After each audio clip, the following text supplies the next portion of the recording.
पूर्व विधायक विकास उपाध्याय के नेतृत्व में कांग्रेस जनों ने आज कुम्हारी टोल प्लाजा को बंद किए जाने की मांग को लेकर कुम्हारी टोल प्लाजा में सुबह 11 बजे से हस्ताक्षर अभियान चलाकर आम जनता से हस्ताक्षर लिए। उपाध्याय सहित कांग्रेस जनों ने कुम्हारी टोल प्लाजा में हर एक व्यक्ति जो इस अवैध टोल टैक्स का भुगतान करके निकल रहे थे उनसे चर्चा कर उन्हें इस टोल प्लाजा में चल रहे अवैध टोल वसूली से अवगत कराकर समस्त लोगों से हस्ताक्षर लिए। इस हस्ताक्षर के माध्यम से भारतीय जनता पार्टी के संरक्षण और अनियमितताओं में संलिप्त एजेंसी अथवा व्यक्तियों पर विधि सम्मत कड़ी कार्रवाई की मांग को लेकर विकास उपाध्याय ने अपने नेतृत्व में समस्त कांग्रेस जन न्यायालय पहुंचेगी। विकास उपाध्याय ने आज इस कुम्हारी टोल प्लाजा में फ्री वाहनों की एंट्री के लिए जो ओपन रास्ता है वहां पर लगाए गए स्कैनिंग कैमरों को काले पेंट से पोत कर उसे बंद कर दिया। उन्होंने कहा कि जब इस रास्ते से सभी को निःशुल्क एंट्री देना ही है तो यहाँ स्कैनिंग कैमरों की आवश्यकता ही क्यों है। वीआईपी एंट्री से गुजरने वाले वाहनों से भले ही उस समय पैसा नहीं काटा जाता, लेकिन स्कैनिंग कैमरा यहाँ लगाकर बाद में उन्हीं वाहनों के फास्टैग से भी पैसा काटा जा रहा था। इसलिए उपाध्याय ने उस स्कैनिंग कैमरों में काला पेंट पोत कर उसे बंद कर दिया है।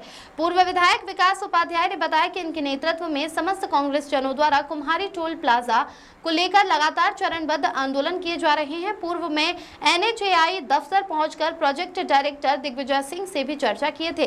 कुम्हारी टोल प्लाजा में पूर्व में कई बार प्रदर्शन किए जा चुके हैं। परिवहन मंत्री नितिन गडकरी को भी पत्र प्रेषित किया गया था। कल अनुपम नगर स्थित एनएचएआई कार्यालय के रीजनल हेड से भी मुलाकात की गई। भारतीय जनता पार्टी के 10 लोकसभा सांसदों को पत्र भी प्रेषित किया गया है और आज कुम्हारी टोल प्लाजा को बंद किए जाने की मांग को लेकर आम जनता से हस्ताक्षर अभियान के तहत उनसे हस्ताक्षर भी लिए गए। लगातार कुम्हारी टोल प्लाजा से अवैध वसूली करने का काम ठेकेदार के द्वारा, एनएचएआई के द्वारा और केंद्रीय सड़क विभाग के द्वारा लिया जा रहा है। इस कुम्हारी टोल की अवधि खत्म हो चुकी है, इसकी मेंटेनेंस की, इसके राख रखाव की अवधि खत्म हो चुकी है। उसके बावजूद हर साल इसका टेंडर किया जाता है, ना मेंटेनेंस हो रहा है, ना सड़क की कोई मेंटेनेंस हो रहा है, ना कुछ। और उसके साथ साथ में ये जो आखिरी लाइन ये रायपुर भिलाई दुर्ग के लोगों के लिए फ्री रखी गई है, क्योंकि टोल से लगी हुई सिटियों का नियम कानून में फ्री होता है। यहाँ बैरियर तो नहीं लगा है, लोगों को बेवकूफ बनाने के लिए बैरियर नहीं लगाया,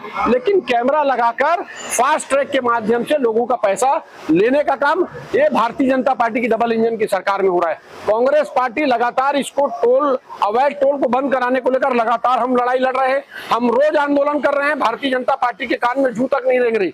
60 केंद्र सरकार का नोटिफिकेशन है, 60 किलोमीटर के दायरे में टोल की दूरी होना चाहिए, लेकिन 60 किलोमीटर के अंदर 3 टोल है। भारतीय जनता पार्टी अवैध तरीके से जनता की गाड़ी कमाई का पैसा वसूलने का काम कर रही है, जिसको लेकर हम लोगों ने आंदोलन किया। ये कैमरा है जिससे फास्ट ट्रैक स्कैन होके जाता है। हम इतने दिन से गुहार लगा रहे हैं, लेकिन कोई बात सुन नहीं रहा है। आज बहुत आपको मुबारक हो, थैंक यू। जो बंद था उसको चालू किया। जी जी जी, थैंक यू। और आपका कोई प्रश्न हो? नहीं तो इस आयोजन के बारे में बताइए, क्या है ये चाइल्ड लाइन सेंटर की आवश्यकता महसूस की जा रही थी। रेलवे स्टेशन में बहुत अपरिहार्य कुछ कारणों से बंद पड़ा हुआ था और जो घुमंतु बच्चे थे और जो बच्चे नशा करते हैं उनको किस तरह से आइडेंटिफाई करें, रेस्क्यू करने के लिए होना चाहिए हेल्प डेस्क, इसकी आवश्यकता महसूस की जा रही थी। तो महिला बाल विकास विभाग और एक संस्था है जिसके विपिन ठाकुर जी सदस्य हैं, इनके सहयोग से हम लोगों ने एक प्लान चेकआउट किया और इसमें आज हम लोगों ने जो एक हमको कमरा आवंटित था जीआरपी को रेलवे स्टेशन में, उसमें हम लोगों ने चाइल्ड हेल्प डेस्क का शुरुआत किया, जिसमें कि 1098 और महिला हेल्पलाइन 181 दोनों को प्रारंभ किया गया है।